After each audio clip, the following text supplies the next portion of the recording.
পানি ছাড়ছেন সাধারণ মানুষ। এ নিয়ে আরো বিস্তারিত জানাতে রাজধানীর মহাখালী বাস টার্মিনাল থেকে যুক্ত হয়েছেন মাহবুব হাসান রিপন এবং কমলাপুর রেলওয়ে স্টেশন থেকে যুক্ত হয়েছেন জাবেদ আব্দুল্লাহ। তবে শুরুতেই সড়কপথের খবর জানতে চাই। রিপন, ভোট উপলক্ষে টানা ছুটি, এই সময়টা মানুষ যারা ভোটার আছেন তারা ফিরছেন, সড়কপথে ভিড় কেমন দেখছেন ঘরমুখো মানুষের?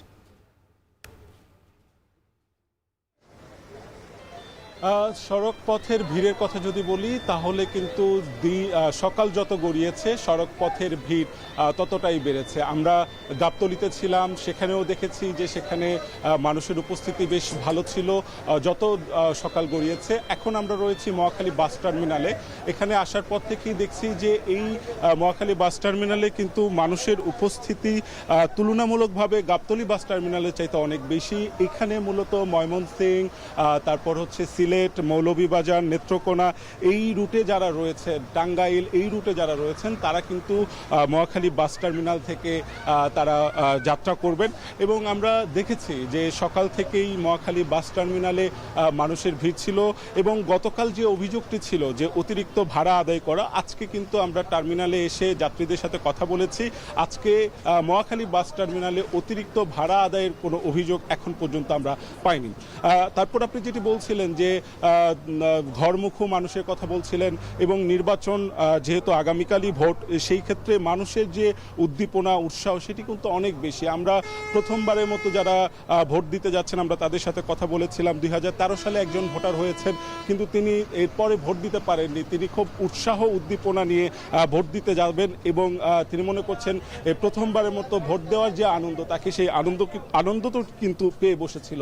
এরপর আমরা কথা বলেছিলাম 2020 সালে একজন ভোটার হয়েছে, তিনিও কিন্তু প্রথমবারের মতো ভোট দেওয়ার জন্য যাচ্ছেন এবং তিনি মনে করছেন যে এই যে একটি লম্বা ছুটি এবং মানুষের যে এই লোকারণ্য, সেখানে তিনি মনে করছেন যে এটি একটি উৎসবের মতো। এটি ঈদের যে ঈদের ছুটিতে যে ধরনের মানুষজন ঘরে ফিরে, ঠিক সেই অনুভূতিটি তাকে কিন্তু পেয়ে বসেছে, এই কথাটি বলছিলেন।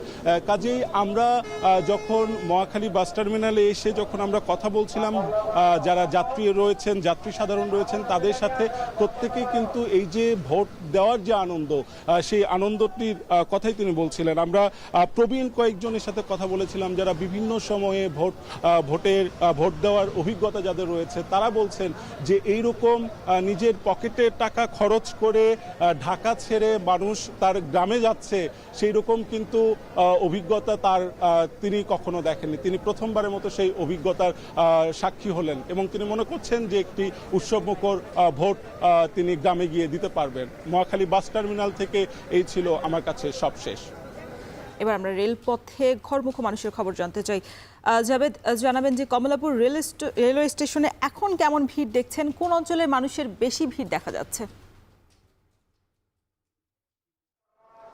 রোশন, ত্রয়োদশ জাতীয় সংসদ নির্বাচন এবং গণভোট উপলক্ষে সরকার ঘোষিত যে লম্বা ছুটি রয়েছে, সেই ছুটিতে নিজেদের ভোটাধিকার নিশ্চিত করার জন্য, ভোটাধিকার প্রয়োগ করার জন্য এরই মধ্যে ঢাকা থেকে গ্রামে বাড়ি ফিরে যাচ্ছেন অনেকে। আমরা সকালে যে ভিড় দেখেছি সেই ভিড় তুলনামূলকভাবে এখন কিছুটা বেশি সময় বাড়ার সাথে সাথে সেই ভিড় আরও বেড়েছে। আমরা সকালে দেখেছি যে রংপুর, সেই সাথে চট্টগ্রাম, জামালপুর, সিলেটের বেশ কিছু ট্রেন সময় মতো ছেড়ে গেলেও এখন 9টার পরবর্তী যে সময়, সেই সময়টায় রংপুর এক্সপ্রেস এবং কর্ণফুলী যে কমিউটার ট্রেন রয়েছে সেটি 1 ঘন্টা বিলম্বে রয়েছে। আপনি নিশ্চয়ই ছবিতে দেখতে পাচ্ছেন যে প্ল্যাটফর্ম জুড়ে একেবারে মানুষের ভিড় লেগে আছে, কারণ 2টি ট্রেনের বিলম্ব রয়েছে। এখন পর্যন্ত আমরা দেখেছি যে জামালপুর যে এক্সপ্রেস সেটি ঠিক সময় মতো প্ল্যাটফর্মে থাকলেও একতা যে এক্সপ্রেস রয়েছে যেটা পঞ্চগড়ের উদ্দেশ্যে ঢাকা ছেড়ে যাবে, সেটিও বিলম্বে রয়েছে, যে কারণে যাত্রীর চাপ এবং যাত্রীর ভিড় বাড়ছে। কমলাপুর রেলওয়ে স্টেশনে আমরা স্টেশন ম্যানেজারের সঙ্গে কথা বলেছি, তিনি আমাদেরকে জানিয়েছেন 40টিরও অধিক আন্তনগর ট্রেন আজ ঢাকা ছেড়ে যাবে এবং 26টি লোকাল মেল কমিউটার ট্রেন যাত্রী নিয়ে আজকে ঢাকা ছেড়ে তাদের নিজ নিজ গন্তব্যে রওনা হবে। মোটামুটিভাবে রেলওয়ে স্টেশন ম্যানেজার আমাদেরকে জানিয়েছে যে এখন পর্যন্ত রেলওয়ে স্টেশনে 2 স্তরের নিরাপত্তা বলয় তৈরি করা হয়েছে, কাউকেই ছাদে উঠতে দেওয়া হচ্ছে না এবং ছাদে আহরণের ক্ষেত্রে নিরুৎসাহী করা হচ্ছে বাংলাদেশ বাংলাদেশ রেলওয়ে কর্তৃপক্ষ থেকে। আপনার প্রশ্নের উত্তরটি দিচ্ছি যে কোন অঞ্চলের মানুষ বেশি ভিড় করছে। মোটামুটিভাবে বলা যায় যে দেশের সব জেলার মানুষই ট্রেনে যাতায়াত করেন এবং তারা মূলত তাদের ভোটাধিকার নিশ্চিত করার জন্য ট্রেনে আহরণ করছে। যেহেতু ট্রেন যাত্রা একটি স্বাচ্ছন্দ্যের যাত্রা, সেই যাত্রায় তারা মূলত সঙ্গী হওয়ার জন্য কমলাপুর রেল স্টেশনে এসেছেন এবং সকাল থেকেই নানা জেলায় রওনা করছে। তো এখন পর্যন্ত প্ল্যাটফর্মে আমরা যাত্রীদের সঙ্গে কথা বলেছি, যাত্রীরা কিছু অভিযোগ তো থাকেই।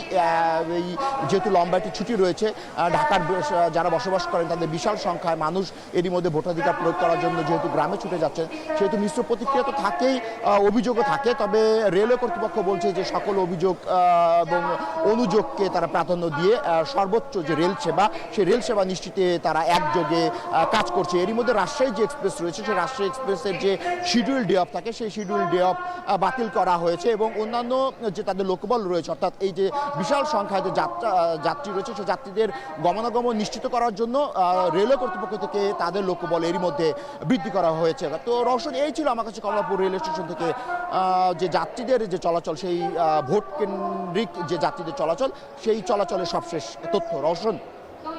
ঘরমুখো মানুষের খবর জানাতে কমলাপুর রেলওয়ে স্টেশন থেকে যুক্ত ছিলেন জাবেদ আবদুল্লাহ এবং এর আগে মহাখালী বাস টার্মিনাল থেকে যুক্ত ছিলেন মাহবুব হাসান রিপন।